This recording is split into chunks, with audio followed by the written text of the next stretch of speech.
বিমুক্তি বিদর্শন ভাবনা কেন্দ্র, রামু, উত্তর মিঠাছড়ি, কক্সবাজার। 100 ফুট সিংহসজ্জায় গৌতম বুদ্ধের প্রতিবিম্ব।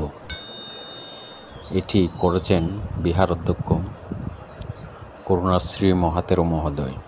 এটি রামুতেই প্রথম করেছিলেন 100 ফুট সিংহসজ্জায় গৌতম বুদ্ধের প্রতিবিম্ব।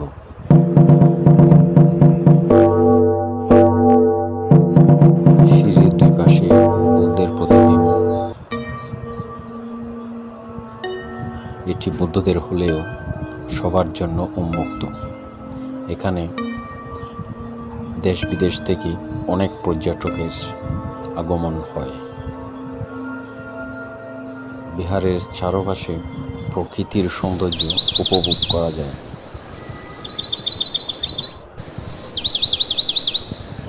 এমন বৌদ্ধবিহারে যখন আমরা ভাবনা করি তখন মনে অনেক প্রশান্তি চলে আসে। নির্বাণ পরম সুখ, নির্বাণ পরম শান্তি। নমো বুদ্ধায়।